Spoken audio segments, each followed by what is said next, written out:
tu as la sensation de rapidement t'ennuyer lorsque tu démarres un projet, en fait, quand tu démarres le projet, il y a l'excitation, l'enthousiasme, mais très rapidement, tu as le sentiment d'avoir fait le tour, tu as tout compris, du coup, tu commences à t'ennuyer. Arrive la procrastination et finalement, tu ne vas pas au bout de tes projets. Et avec ça vient souvent le sentiment de stagner dans ta vie. Si tu te reconnais dans cette situation, eh bien, cette vidéo est pour toi. Dans cette vidéo, je vais te partager des solutions hyper atypiques qui t'aideront à créer ton propre chemin vers le succès. Mais avant ça, avant de rentrer dans les solutions, d'abord, si tu me découvres pour la première fois, bienvenue sur ma chaîne. Et si tu es une habituée, eh bien, je suis contente que tu sois là de nouveau avec moi.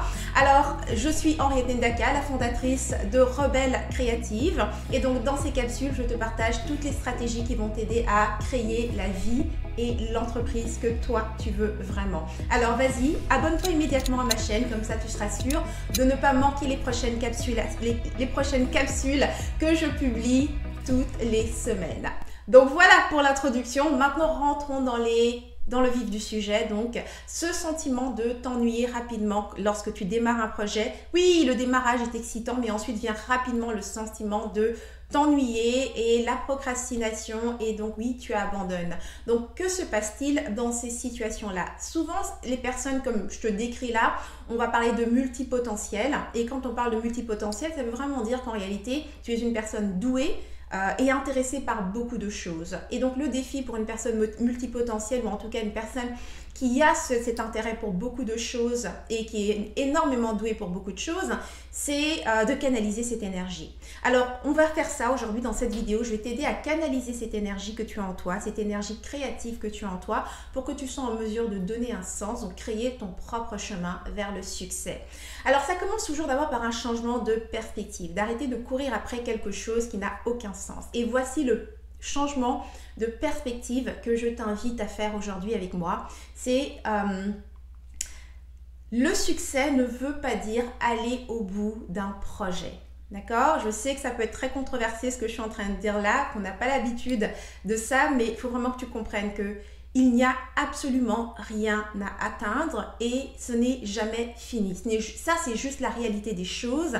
La fin, c'est quoi? La fin de la vie, quand tu seras morte, j'en sais rien, mais il n'y a pas réellement de fin, d'accord? Donc, quand tu t'enlèves l'idée que tu es censé atteindre quelque chose, arriver au bout de quelque chose, tu viens d'ouvrir quelque chose qui est vraiment large devant toi. Maintenant, qu'est-ce que tu fais pour canaliser cette énergie? Eh bien, c'est là que viennent jouer mes 3 étapes atypiques pour créer ton propre chemin vers le succès.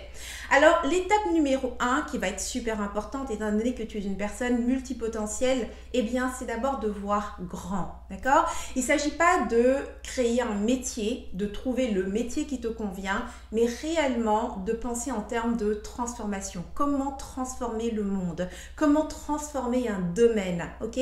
L'idée ici, c'est vraiment de voir large, parce que plus tu vois large, et moins tu as de chances de t'ennuyer, et moins tu as de chances d'arriver au bout de quoi que ce soit, parce que c'est pas compliqué et ta vision est tellement large qu'il te faudra sans doute 2 ou 3 ou 4 vies pour arriver éventuellement à bout de cette vision, et même là, il y a bien des chances pour que tu n'y arrives pas. Et c'est cet état d'esprit qu'il te faut en tant que personne multipotentielle.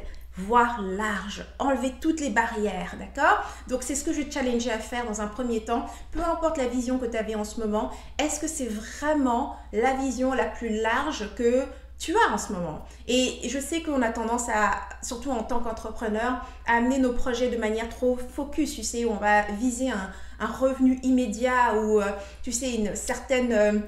un niveau qu'on veut atteindre. Toutes ces choses sont en réalité des limitations pour un esprit multipotentiel. Ce qui m'amène donc à l'étape numéro 2, d'accord? N'essaie pas de réparer ce qui est cassé. Donc on a tendance à vouloir réparer parce que voilà, tu sais que tu ne fonctionnes pas comme tout le monde, tu ne vas jamais au bout des projets. Donc oui, l'idée ici, tu te dis, voici ce que je vais mettre en place pour être sûr d'aller au bout de blablabla. Bla, bla, bla. Moi, je sais que quand je me suis mise à penser comme ça m'a juste mis en fait dans un espèce de cul-de-sac où les choses n'avaient plus aucun sens pour moi. Donc, voici vraiment ce que je te recommande. N'essaie pas d'aller au bout, n'essaie pas de réparer quoi que ce soit, n'essaie pas d'aller au bout d'un projet.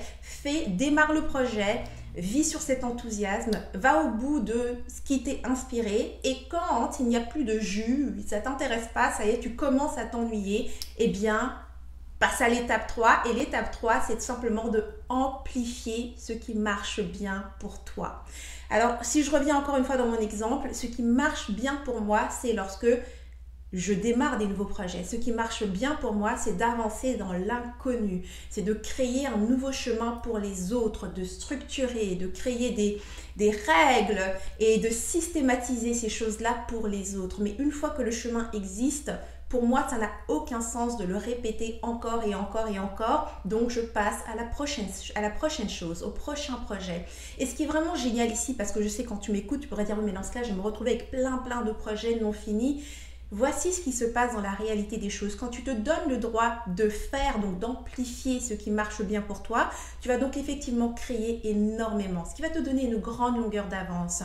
Mais t'inquiète pas que les idées, créer, c'est simplement connecter les choses de manière nouvelle. En gros, ton esprit va te ramener vers des idées que tu avais eues peut-être il y a un certain temps, mais quand tu vas les rencontrer de nouveau, après une année par exemple, ou plusieurs mois, elles auront une nouvelle saveur parce que ton esprit aura fait mûrir d'autres aspects de cette idée où tu étais arrivé en fait, disons, à un cul-de-sac au bout de cette idée. Et c'est comme ça en fait que tu es complètement émerveillé par ta propre créativité, par la vie en fait qui s'exprime à travers toi parce que tu découvres en temps réel de quelle manière est-ce que tes idées finissent par se connecter. En gros, ce n'est pas à toi à connecter les choses, ce n'est pas à toi à aller au bout des choses. Ton rôle est de faire la chose dans laquelle tu brilles tout simplement. Là, moi, je t'ai partagé la mienne qui est de simplement démarrer, avancer dans l'inconnu, créer et structurer un chemin pour les autres. Le truc ici, ce sera de toi de savoir quelle est la chose qui crée cette énergie pour toi, qui te crée le plus d'enthousiasme et de réellement amplifier cet aspect-là dans ton chemin, donc dans ton processus de création. Okay. Donc voilà ce qui termine donc cette vidéo. C'était donc mes 3 étapes atypiques pour créer ton propre chemin vers le succès. À présent, j'aimerais savoir justement, si on revenait sur cette question, toi, c'est quoi qui marche bien et que tu pourrais amplifier, d'accord? Oublie pas, le but ici n'est pas de réparer quoi que ce soit qui est cassé. Amplifie ce qui marche bien pour toi. J'adorerais savoir ce que c'est. Laisse-moi ça dans les commentaires. Donc, c'est ce qui termine cette vidéo. Si tu as aimé l'inspiration, vas-y, clique sur j'aime, partage autour de toi, fais tourner l'amour. Et si tu veux d'autres inspirations comme celle-ci, rejoins-moi sur mon site, là où tout se passe, rebellecreative.com. Tu trouves une tonne d'inspirations comme celle-ci, mais également des cours, des éléments à télécharger, des cadeaux que j'offre gratuitement et qui vont t'aider toujours à créer la vie et l'entreprise que tu veux vraiment. Donc voilà, c'est terminé pour cette vidéo-ci. On se revoit à la prochaine capsule inspiration. C'était Henriette Ndaka, mais d'ici là, n'oublie surtout pas, agis comme rebelle créative. Tu vis à fond, sans culpabiliser, sans complexe et bien sûr, sans stress. À très bientôt. Mouah.